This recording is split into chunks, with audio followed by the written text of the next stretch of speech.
Este é o segundo vídeo da leitura do livro Bitcoin Red Pill, o renascimento moral, material e tecnológico, dos autores Renato Amoedo e Alan Shrum. A doença ponerológica e a cura criptográfica.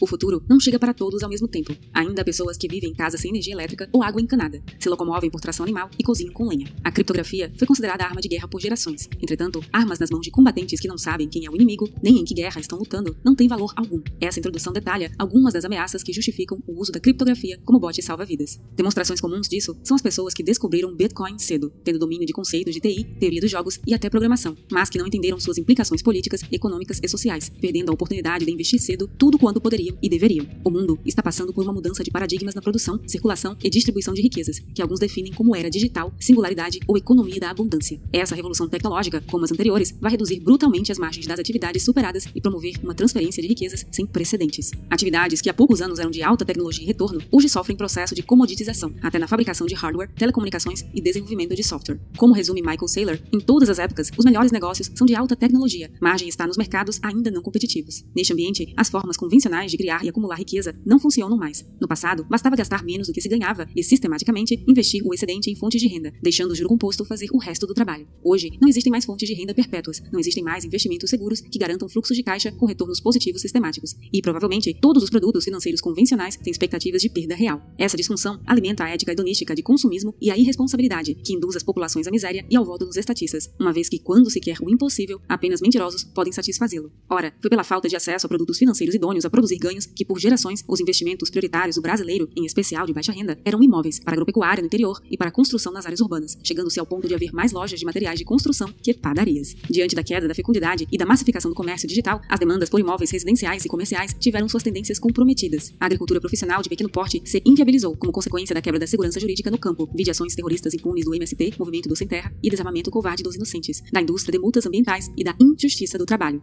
O que aconteceu com quem vivia de alugar placas de táxi? O que aconteceu com a renda de quem alugava linhas telefônicas? O mesmo deve acontecer cada vez mais rápido em dezenas de setores, até o final da próxima década, considerando as curvas exponenciais, com os governos, suas moedas fiduciárias e todos os investimentos sob seu controle soberano. Novas indústrias surgem com tecnologias da Internet of Business, Big Data, Blockchain, IoT, AR, VR, AI, Analytics e Cybersecurity, a ponto de mais de 90% dos ganhos dos índices convencionais de ações nos Estados Unidos nos últimos anos serem de empresas.com, com ênfase nas FANGs, com praticamente todos os demais setores tendo suas rentabilidades mitigadas. Isso denota a morte de grandes corporações e declínio de setores inteiros que eram dominantes há menos de uma década. As ações tendem a ser substituídas por equity tokens, as moedas fiduciárias de governos por cryptocurrency, e sistemas democráticos por democracias societárias e sistemas de consenso holocráticos. A riqueza também tende a migrar dos ativos físicos para aqueles imateriais, como conhecimento. O fim do sistema convencional, legacy system, não é evidente apenas na perda de lucratividade e eficiência das empresas tradicionais, mas também no esgotamento dos modelos governamentais, políticos e sociais em face do fim dos poderes estatais que os financiam. As sociedades ocidentais vivem em crises morais, financeiras e demográficas, evidentes pelos níveis de fecundidade abaixo dos níveis mínimos de manutenção, pelos juros reais negativos, pela guerra ao dinheiro, com a progressiva ameaça de fim do dinheiro físico e totalitarismo financeiro, e pelo déficit sistemático e exponencial dos estados sociais, welfare states, demonstrando sua insustentabilidade e a iminência de seu colapso. A pirâmide de Maslow demonstra que, satisfeitas as demandas mais primitivas, novas demandas surgem hierarquicamente para os seres humanos. Quem está sendo sufocado por minutos não vai se preocupar em estar com sede por horas, e quem não tem água por dias não vai se preocupar com a fome. Na verdade, ganhar dinheiro, ter sexo ou obter aceitação social só é uma grande preocupação nas camadas iniciais da personalidade, ou seja, para aqueles que têm dificuldade de atingir esses objetivos. Quem ler e compreender os objetivos deste livro e ainda não for independente, vai avançar uma camada nesta pirâmide, vai vencer uma preocupação comum para liberar tempo e energia para questões superiores. Compreendendo esse conceito e observando como as prioridades médias da população têm descido para baixo na pirâmide referida, fica claro como a camada da personalidade média da população,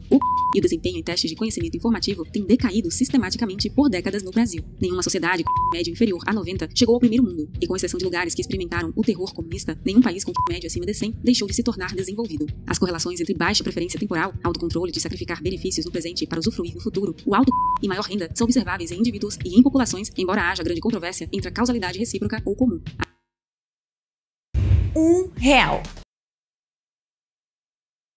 Ela é apenas uma consequência do processo ponerológico que implantou a patocracia e o estado de exceção no país. A ponerologia é uma doença mental coletiva promovida pela engenharia social que utiliza o marxismo cultural como ferramenta de infiltração e subversão. Para quem nunca teve contato com esses conceitos, as estratégias da inteligência dos grupos totalitários podem parecer teoria da conspiração. Mas essa é a explicação simples, porque nas mais diversas áreas do conhecimento e das políticas públicas, teorias e mitos refutados são tidos como verdades científicas e senso comum. O fato é que as instituições brasileiras são aparelhos marxistas, como tribunais, mídia, academia e até igrejas, porque foram infiltradas e subvertidas por ações de de contra-inteligência por mais de 90 anos, através de concursos fraudados ou enviesados e de assassinatos de reputação ou reais. Primeiro, pelo esforço soviético, e após isso, por seus sucessores como o Foro de São Paulo. Desta maneira, o cultivo da mentira, da falta de inteligência, da corrupção e da miséria foi planejado e executado como ferramenta de engenharia social. Governos precisam de populações majoritariamente pobres, dependentes e submissas para manter seu poder. Se as pessoas forem dependentes, ricas e céticas, elas vão atribuir poderes aos governos. Esta é a razão real de o governo controlar a educação e a moeda. Evidência de como existe uma brutal diferença entre a verdade e as informações direcionadas para as massas é o indicador de preço que funcionou com 95% de precisão, se interpretado no sentido inverso. Foi a subida do preço do Bitcoin quando a CNBC fazia reportagens negativas e a queda quando fazia manchetes positivas. Uma demonstração objetiva de que o crescimento do Estado é uma ferramenta de engenharia social e não ocorre de boa fé, pelo menos quando há psicopatas no poder, é a violação dos limites das curvas de Laffer e de Run pela instituição de alíquotas mais altas que o ponto ótimo de arrecadação. Como comprovado por extensa literatura, mesmo nos Estados Unidos, os governos poderiam arrecadar mais reduzindo os níveis de tributação e gasto público, mas não o fazem para satisfazer grupos lobistas devido à captura administrativa. Outra tendência da engenharia social, ressaltada por autores como Stephen Molyneux como sinal do colapso civilizacional, é o relativismo moral, com ápice nas histerias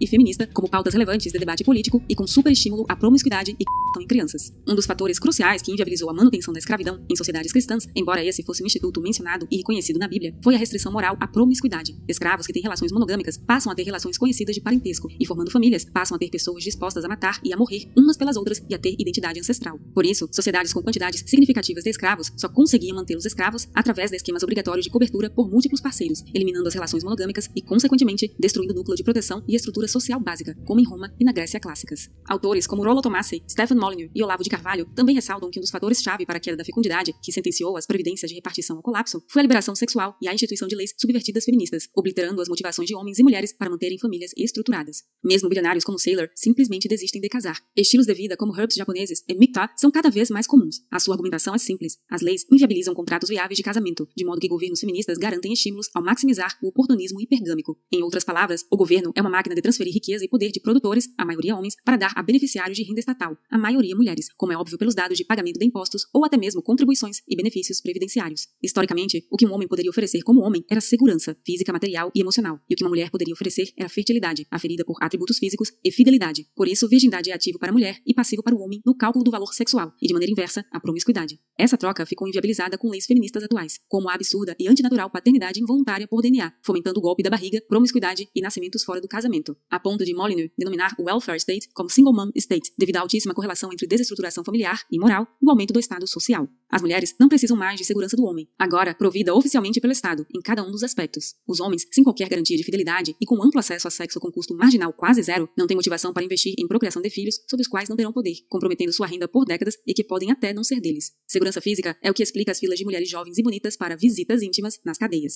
Uma vez que sejam mulheres de bandido filiado à facção, passam a ser protegidas até mesmo de talaricagem no tribunal do crime. Fora do ambiente controlado por facção criminosa assumida, o protetor da mulher é o Estado, que faz propaganda afirmando que seu marido ou seu pai é agressor, estuprador em potencial e deve ser denunciado ao Estado. Segurança material é o homem exercer papel de provedor, com mulheres ganhando mais e tendo mais instrução que homens, graças à explosão de assistencialismo, distorções e gastos públicos do Estado gigolô, as mulheres não precisam mais de provedor. Ainda pior, com mais instrução e renda, a mulher tende a se avaliar muitos pontos acima do seu real valor sexual de mercado, ficando alienada na busca por relacionamentos, mesmo conseguindo muitos parceiros sexuais, por nunca encontrar um par que ela julga digno para compromisso e que a aceitaria. Ainda pior, quando é enganada pela promessa de estabilidade de previdência, cargo público ou herança. Essa é a gênese usual das tias dos gatos e das mães de pets. Humanos também são animais. Seus comportamentos têm aspectos evolutivos etnobiológicos, consolidados em milhares de anos de pressões seletivas.